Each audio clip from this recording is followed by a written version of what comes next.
இயேசு ஜீவிக்கிறார். சுவிசேஷ ஊழியம் வழங்கும் ஜீவ வார்த்தைகள். கிறிஸ்துவுக்குள் பிரியமானவர்களே, ஆண்டவர் இயேசு கிறிஸ்து நாமத்தில் உங்களை யாவரையும் அன்போடு வாழ்த்தி வரவேற்கிறோம். இயேசு ஜீவிக்கிறார் ஊழியத்தின் சார்பாக ஜீவ வார்த்தைகள் நிகழ்ச்சிக்கு வந்திருக்கவங்களை கர்த்தர் ஆசீர்வதிப்பாராக. ஒவ்வொரு வாரமும் இதே நேரத்தில் இந்த வார்த்தைகளை கேளுங்கள், அநேகரை கேட்க செய்யுங்கள். ஊழியத்தில் பயன்படுத்த விரும்பினாலும், எங்களை வெளியிட தேவையானாலும் எங்களோடு தொடர்பு கொள்ளுங்கள். மாத்திரமல்ல, யூடியூப்பில் ஜானியம் ஜெயராஜ் அப்படின்னு சொல்லி நீங்கள் டைப் பண்ணுவீங்கன்னா அதில் அநேக செய்திகள், பாடல்களை நீங்கள் கேட்கலாம். சப்ஸ்கிரைப் பண்ணுங்கள். கர்த்தர் நம்மை ஆசீர்வதிப்பாராக. இந்த நாளில் தேவன் நமக்கு தருகிற வார்த்தை நான் வாசிக்கிறேன், ஜெபத்துடன் கேளுங்கள். எரேமியா 2ஆம் அதிகாரம் 17ஆம் வசனம். உன் தேவனாய் கர்த்தர் உன்னை வழியிலே நடத்தி கொண்டு போகும் காலத்தில் நீ அவரை விட்டு போகிறதுனால் அல்லவோ இதை உனக்கு நேரிட பண்ணினாய். அநேக வாழ்க்கையில் ஏன் என்னுடைய வாழ்க்கையில் விதமாக இருக்கிறது? ஆண்டவரை தானே தேடுகிறேன், ஆலயத்துக்கு போகிறேனே, கர்த்தரை கனம் பண்ணுறேனே, அப்படி இருக்கும்போது ஏன் என் வாழ்க்கையில் இப்படிப்பட்ட சோதனைகள், போராட்டங்கள், வியாதிகள், காயங்கள் என்கிற கேள்விகள் அநேகருடைய வாழ்க்கையில் இருப்பதை பார்க்கிறோம். ஒருவேளை இந்த வார்த்தை கேட்டுக்கொண்டிருக்கிற நீங்களும் கூட, ஏன் ஆண்டவரே என்னுடைய வாழ்க்கையில், என்னுடைய பிள்ளை வாழ்க்கையில் இப்படிப்பட்ட போராட்டங்கள் என்று சொல்லி நீங்களும் கூட கேட்டுக்கொண்டிருக்கலாம். இந்த வார்த்தையில் கேட்கிற அன்பு நேச பிள்ளைகளே, வேதாகமத்தின் அனுபவத்தில் நம்ம பார்க்கும்போது கர்த்தர் நம்ம காரியங்கள் எல்லாவற்றையும் கவனித்து கொண்டிருக்கிறார். நீ இதை உனக்கு நேரிட பண்ணினாய் என்று சொல்கிறார். அப்போ நம்முடைய வாழ்க்கையில் என்ன குறைவு, நான் எதிலே தவறு பண்ணியிருக்கிறேன் என்பதை நாம் அறிந்து கொள்ள வேண்டியது மிக அவசியம். எரேமியா 18ஆவது அதிகாரம் 4ஆம் வசனத்தில் குயவன் களிமண்ணனாய் வளைந்து கொண்டிருக்கும்போது மண்பாண்டமானது அவன் கையிலே கெட்டு போயிட்டுன்னு சொல்லியிருக்கு. அப்படின்னா அவருடைய கையில் இருக்கும்போதே கெட்டு போய்விட்டது, மாறிவிட்டது. நீங்களும் நான் ஆண்டோடைய கருத்தில் இருக்கிறோம். கர்த்தர் சொல்கிறார், நீ என்னுடைய கருத்தில் தான் இருக்கிற, என்னை தேடுகிற, என் சமூகத்து வருகிற. ஆனாலும் உன் வாழ்க்கையில் இப்படிப்பட்ட காரியம் ஏற்படுகிறது, நஷ்டங்கள் ஏற்படுகிறது, காயங்கள் ஏற்படுகிறது. அதற்கு காரணம் என்ன? அதைத்தான் வசனங்களை நாம் வாசிக்க போகிறோம். நியாயாதிபதிகள் 14:8 நம்ம வாசிக்கிறோம். சிம்சோன் சிங்கத்தின் உடலை பார்ப்பதற்கு வழி விலகி போனான். அது நிமித்தம் அவனுடைய பிரதிஷ்டை உடைந்து விட்டதை நம்ம அங்கே பார்க்கிறோம். எதிலே நாம் வழி விலகி இருக்கிறோம், மாறி இருக்கிறோம்? தேவனுடைய சித்தத்தின்படி நாம் செயல்பட்டு கொண்டிருக்கிறோமா, அல்லது எந்த இடத்துல நாம் மாறி இருக்கிறோம் என்பதை நாம் அறிந்து கொள்ள வேண்டியது மிக மிக அவசியம். ஏசாயா 1:28 வாசிக்கிறோம், கர்த்தரை விட்டு விலகுகிறவர்கள் நிர்மூலம் ஆவார்கள் என்று சொல்லியிருக்கு. எரேமியா 17:5 கர்த்தரை விட்டு விலகுகிற இருதயமுள்ள மனுஷன் சபிக்கப்பட்டவன் என்று சொல்லியிருக்கு. அப்போ இப்படிப்பட்ட பயங்கரமான வார்த்தைகள் எல்லாம் வந்து கொண்டிருக்கிறதே. இன்றைக்கி நான் இதிலே மாறி இருக்கிறேன், எதிலே நான் செய்ய வேண்டும், என்ன காரியம் இந்த வாழ்க்கையில் தவறு ஏற்பட்டிருக்கிறது என்பதை நாம் அறிந்து கொள்ள வேண்டியது அவசியம். வேதாகமத்திலிருந்து வேகமாக ஒரு 2 காரியங்களை நாம் வாசித்து ஜெபிக்க போகிறோம். முதலாவது லூக்கா சுவிசேஷம் 13ஆம் அதிகாரம் 16ஆவது வசனத்தை நாம் வாசிக்கும் போது ஆண்டவர் சொல்கிறார், இதோ சாத்தான் 18 வருஷமாய் கட்டியிருந்த ஆபிரகாமின் குமாரத்தியாகிய இவளை ஓய்வு நாளில் இந்த கட்டிலிருந்து அவிழ்த்து விட வேண்டியது இல்லையா என்கிறார். நன்றாய் கவனிங்கள். 18 வருஷமாய் இந்த ஸ்திரீயை கட்டப்பட்டிருக்கிறாள், சாத்தான் கட்டி வச்சிருக்கிறான். ஜெபாலயத்தில் ஆண்டவர் ஓய்வு நாளில் ஆலயத்தில் போய் வார்த்தை கொடுத்து கொண்டு இருக்கும்போது அங்கே கூனியான ஒரு மனுஷியை பார்த்து தான் ஆண்டவர் சோம் கொடுக்குறார். அப்போ எல்லாரும் அதை எதிர்க்கிறாங்க.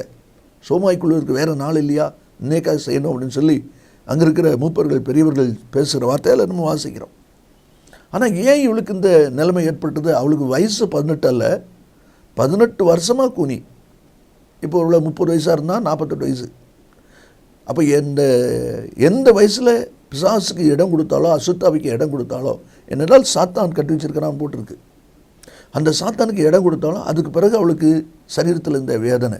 இந்த வார்த்தை கேட்கிற அன்பு நேச பிள்ளைகளே, உங்களுக்கும் கூட சரீரத்தில் வேதனை, போராட்டத்தோடு பார்க்குற நீங்கள் எந்த இடத்துல சத்துரு கிரியை செய்யப்படி நீங்கள் இடம் கொடுத்தீங்க என்பதை கொஞ்சம் யோசித்து பாருங்கள். ஏனென்றால் 1 பேதுரு 5:8 நம்ம வாசிக்கிறோம், தெளிந்த புத்தியுள்ளவர்களாயிருங்கள், ஏனெனில் உங்கள் எதிராளியாகி பிசாசானவன் கர்ஜிக்கிற சிங்கம் போல எவனை விழுங்கலாமோ என்று பகை தேடி சுற்றி திரிகிறான். அப்போ அவன் சுற்றி திரிகிறதுனால யார் வாய்ப்பு கொடுக்குறாங்களோ அவர்களுக்குள்ளே அவன் செயல்பட ஆரம்பிக்கிறான். அதனால தான் எபேசியர் 4:27 பவுல் சபையாருக்கு சொல்லும் பொழுது பிசாசுக்கு இடம் கொடாமலும் இருங்கள் என்று சொல்லி அவன் சொல்வதை நாம் அதில் பார்க்கிறோம். இன்றைக்கி நாம் எவ்விதமாக இருக்கிறோம்? பிசாசுக்கு இடம் கொடுத்ததுனால அவளுடைய வாழ்க்கையில் இப்படிப்பட்ட நெருக்கம். யோசித்து பாருங்கள். அந்த பலவீனத்து மத்தியிலும் ஆலயத்தில் வந்திருக்கிறா அப்படின்னா ஆண்டவரை நேசிக்கிறவள், ஆலயத்துக்கு வருகிறவர்கள், ஆராதனை கனம் பண்ணுகிறவள். அப்படி இருக்கும்போது ஏன் இந்த கூண் நிலைமை? 18 வருஷத்துக்கு முன்னால் சாத்தானுக்கு, பிசாசுக்கு அவள் இடம் கொடுத்திருக்கிறாள். அதனால தான் இப்படிப்பட்ட ஒரு நிலைமை வந்திருப்பதை நாம் அங்கே பார்க்கிறோம். லூக்கா 22:3 யூதாசுக்குள் சாத்தான் புகுந்தான் என்று சொல்லப்பட்டிருக்கிறது. அப்படியெல்லாம் பிசாசுக்கு இடம் கொடுத்ததுனால அவன் காட்டி கொடுக்கிறவனாக மாறிவிட்டான் என்பதை அதில் நாம் பார்க்கிறோம். இரண்டாவது ஒரு அனுபவத்தை நான் வாசிக்கும் போது மார்க் சுவிசேஷம் 8வது அதிகாரம் 24வது வசனத்தை நான் வாசிப்போமானால் அதில் சொல்லப்பட்டிருக்கிறது, அந்த பெத்சாயிதா குருடன் கண்களை ஏறெடுத்து பார்த்து நடக்கிற மனுஷரை மரங்களைப் போல காண்கிறேன் என்றான். இந்த மனுஷன் குருடனை இயேசுகிட்ட கொண்டு வராங்க. அப்போ ஆண்டவர் அவனை கிராமத்துக்கு வெளியே கொண்டு போய் கண்களில் உமிழ்ந்து நீ எதையாயிலும் காண்கிறாயான்னு சொல்லி கேட்குறார். அவன் சொல்கிறான், நடக்கிற மனுஷரை மரங்களை போல பார்க்குறேன். இவனுக்கு எப்படி மரம் தெரியும்? இவன் தான் குருடன் ஆச்சுத. இதுலேருந்து என்ன காரியம் தெரியுதுன்னு சொன்னால், இவன் பிறவி குருடன் கிடையாது. இவன் பிறவி குருடன் தான் இவனுக்கு மரமே தெரியாத. ஆனால் இப்போ நடக்கிற மனுஷத்தை மரங்களை போல பார்க்குறேங்கிறான். அப்படின்னா இவன் பிறவி குருடன் கிடையாது, இடையில பார்வை இழந்தவன், இடையில குருடனானவன். பார்த்தீங்களா? அதனால தான் நடக்கிற மனுஷர் மரத்தை போல காண்கிறேன். அப்போ மரம் அவனுக்கு தெரியுது. இப்போ பாருங்களேன், ஒரு பைக் ஒன்று நிற்குது கண் கேட்டுற தூரத்தில். அந்த பைக்கு என்ன கம்பெனி பைக் சொல்லுங்கள் பார்ப்போம் அப்படின்னு கேட்கும்போது நான் சொல்கிறேன் அது புல்லட்டு மாதிரி தருது அப்படின்னா, எனக்கு புல்லட்டு தெரிஞ்சால் தான் நான் அந்த மாதிரி தருதுன்னு சொல்லுவேன். புல்லட்னா என்னன்னே தெரியாதுன்னா நான் எப்படி சொல்ல முடியும்? அதே மாதிரி தான் இது. பார்த்தீங்களா? அவன் சொல்கிறான், நடக்கிற மனுஷரை மரங்களை போல. ஆக இவன் பிறவிக்குடன் அல்ல. வேதாமத்தில் அநேக அனுபவங்களை நம்ம பார்க்குறோம். பேதுரு தன்னுடைய 2வது நிருபத்தில் 1வது அதிகாரம் 9ஆம் வசனத்தை நீங்கள் வாசித்து பார்த்தீங்களா, அதில் கண் சொருகி போன குருடன் அப்படின்னு ஒரு வார்த்தை வருது. கண் சொருகி போன குருடன். லேவியராகமம் 21ஆம் அதிகாரம் 20ஆம் வசனத்தில் பூ விழுந்த கண்ணன், கண்ணில் பூ விழுந்துட்டுமாங்க, பூ விழுந்த கண்ணன். பார்த்தீங்களா? அப்போ இப்படிப்பட்ட அனுபவங்கள் எல்லாம் கண் பார்வையில் இருக்கிற பிரச்சனை. அப்போ அதில் ஒரு குருட்டுத்தன்மை. அதுதான் இவனுக்கு, இவனுடைய வாழ்க்கையில் பார்வை இழந்திருக்கிற ஒரு தன்மை இருக்கிறது. அந்த பார்வை இழந்த மனுஷனாக அவன் இருந்ததுனால தான் திரும்ப கர்த்தர் அவனுக்கு பார்வை கொடுக்கும்போது மனுஷரை மரத்தை போல பார்க்குறேன்னு சொல்லி கொண்டு இருக்கிறான். இந்த வார்த்தையில் கேட்கிற அன்பு நேச பிள்ளைகளே, அப்போ கர்த்தரை விட்டு விலகுகிற ஒரு சமயம் என் வாழ்க்கையில் வந்தபோது அவனுடைய பார்வையில் ஒரு குறைவு ஏற்பட்டிருக்கிறது, பார்வையில் ஒரு தவறு ஏற்பட்டிருக்கிறது. அதனால தான் கண் சுருகி போன குருடனாக அல்லது பூ விழுந்த கண்ணனாக அவனுடைய வாழ்க்கை மாறி இருக்கிற ஒரு நிலையை நாம் அதில் பார்க்கிறோம். 3வது ஒரு அனுபவத்தை நாம் வாசிக்கிறோம். அப்போஸ்தலர் 5வது அதிகாரம் 2வது வசனத்தை நாம் வாசிக்கும்போது, அனனியா தன் மனைவி அறிய கிரயத்தில் ஒரு பங்கை வஞ்சித்து வைத்து ஒரு பங்கை கொண்டு வந்து அப்போஸ்தலருடைய பாதத்தில் வைத்தான். இவனுடைய சொத்து எல்லாவற்றையும் விற்று கொண்டு அப்போஸ்தலருடைய பாதத்தில் வையின்னு யார் சொன்னது? அப்படின்னா அவன் ஒரு தேவனை அறிந்த மனுஷன், தன்னை அந்த காரியங்களுக்கு ஒப்பு கொடுத்த ஒரு குடும்பம். ஆனால் ஒப்பு கொடுத்த குடும்பம் தங்களுடைய காணியடிச்செல்லாம் விற்றுக்கொண்டு அவங்கவுங்க கொடுத்து அந்த ஐக்கியத்தில் சேர்ந்தாங்க. இவங்களும் அதுக்கு தான் விற்றாங்க.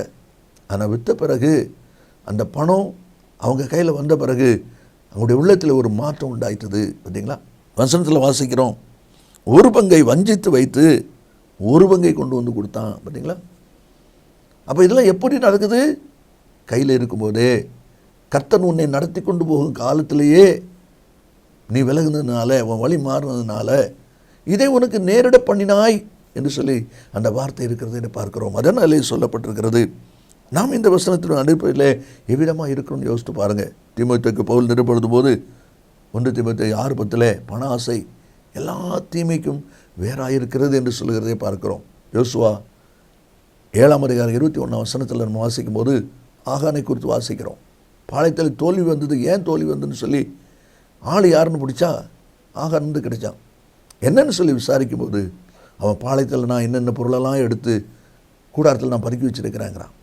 அந்த பொருளாசை, அப்படிப்பட்ட எண்ணங்கள் வந்ததுனால கடைசியில் அவன் குடும்பம் முழுசும் கல்லெறிந்து கொல்லப்பட்டதை நம்மள வாசிக்கிறோம்.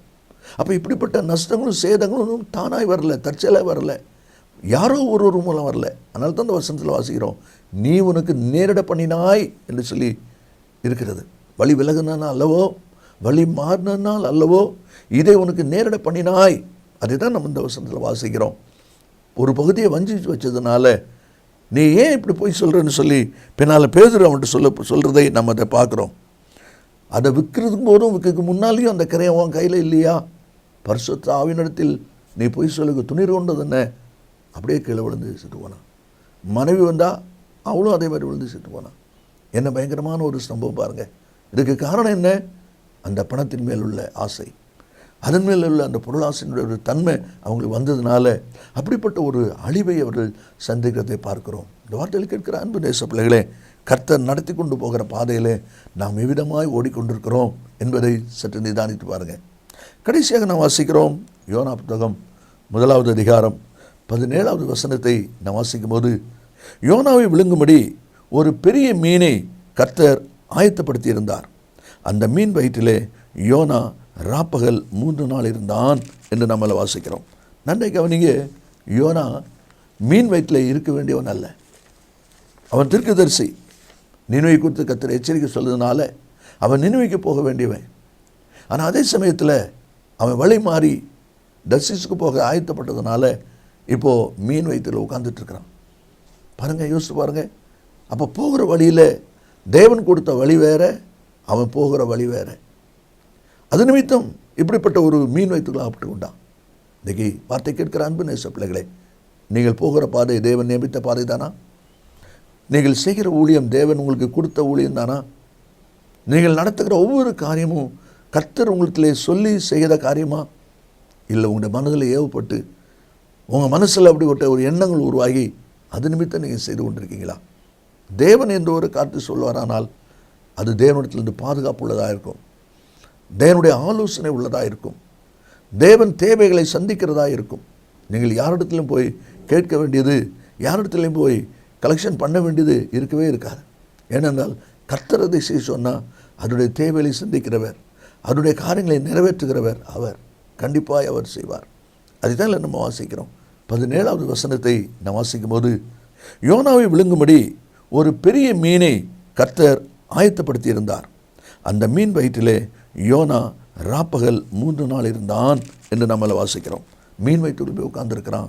காரணம் நமக்கு நல்லா தெரியும். 3வது வசனத்தில் கர்த்தருடைய சமூகத்திலிருந்து விலகினான் என்று சொல்லி நாம் அதில் பார்க்கிறோம். அப்படிப்பட்ட ஒரு விலகுதல் அவனுடைய வாழ்க்கையில் வருகிறதுனால மீன் வயிற்றுக்குள்ளே போகிற ஒரு நிர்பந்தமான நிலைமை உண்டாகிறதை பார்க்கிறோம். ஏசாயா புஸ்தகம் 59வது அதிகாரம் 8வது வசனத்தை நாம் வாசிக்கும் போது, தங்கள் பாதைகளை தாங்களே கோணலாக்கி கொண்டார்கள், தங்கள் பாதைகளை தாங்களே கோணலாக்கி கொண்டார்கள். அந்த நிமித்தம் தான் இந்த வேதனையான அனுபவம். நீங்களும் யோசித்து பாருங்கள். ஒருவேளை உங்களுக்கு தெரியலைன்னு சொன்னால் கர்த்தர்கிட்ட கேளுங்க, கர்த்தர் காண்பிப்பார். இல்லையே, நான் மாறலையே, நான் விலகலையே அப்படியே சொல்லிகிட்டு இருக்காதீங்க. ஆண்டவர் தெளிவாக சொல்லிட்டார் அந்த வசனத்தில், நான் உன்னை நடத்தி கொண்டு போகும் காலத்தில் நீ விலகினதுனால் அல்லவோ இதை உனக்கு நேரிட பண்ணினாய் என்று சொல்லி ஆண்டவர் தெளிவாக சொல்லிட்டார். அப்போ நீங்கள் தான் அதை கருத்தை உண்டாக்கியிருக்கீங்க. அப்போ எது மாறி இருக்குது, எதில் விலகி இருக்கிறோம், என்ன காரியம், அதை கண்டுபிடிக்கணும். அதான் சொல்லியிருக்கு ஓசியா 13:9, சிறுவையிலே நீ உனக்கு கேடு உண்டாக்கி கொண்டாய், ஆனால் என்னிடத்தில் உனக்கு சகாயம் உண்டு. சகாயம் உண்டு சொல்ல கத்த உங்களுக்கு சகாயம் செய்ய கடமாய் அவர் ஆயத்தமாக இருக்கிறார். அந்த சகாயத்தை நாம் பெற்றுக்கொள்வோமா? கண்களை மூடி நான் ஜெபிப்போம். இயேசு சீக்கிரம் வரப்போகிறார். நல்ல பிதாவே, நன்றியோடு துதிக்கிறோம். நம்முடைய வார்த்தை ஆமென்றும் ஆமென் இருப்பதற்காக ஸ்தோத்திரம். இந்த வார்த்தை கேட்டிருக்கிற ஒவ்வொரு பிள்ளைகளும் நான் எதிலே தவறி இருக்கிறேன், வழி மாறி இருக்கிறது, விலகி இருக்கிறேன் என்பதை அவர்கள் அறிந்து உணர்ந்து உங்களுடைய சமூகத்தில் தங்களை அர்ப்பணித்து நன்மை சுதந்திரத்துக்களை கர்த்தர் உதவி செய்வீராக. இயேசுவின் நாமத்தில் பிதாவே, ஆமென் ஆமென். கர்த்தர் உங்களை ஆசீர்வதிப்பாராக. கிறிஸ்துவில் அன்பு நேச பிள்ளைகளே, ஏற்கனவே நான் அறிவித்தபடி அந்த நகோமி என்கிற புஸ்தகம் இப்பொழுது நம்முடைய கரங்களில் ஆயத்தமாக இருக்கிறது. ஆவியானவருக்கும் நகோமிக்கும் உள்ளதான அந்த உறவை பற்றிய ஒரு ஆழமான கர்த்தனை இந்த புஸ்தகம் உங்களுக்கு ஆசீர்வாதமாக இருக்கும். அதனுடைய விவரங்களை நீங்கள் இடத்தில் கேட்டு பெற்றுக்கொள்ளுங்கள். கர்த்தர் நம்மை ஆசீர்வதிப்பாராக.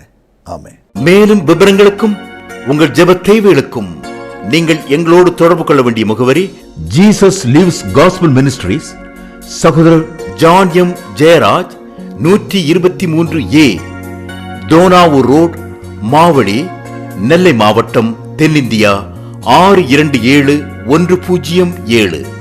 செல்போன் 9443113292.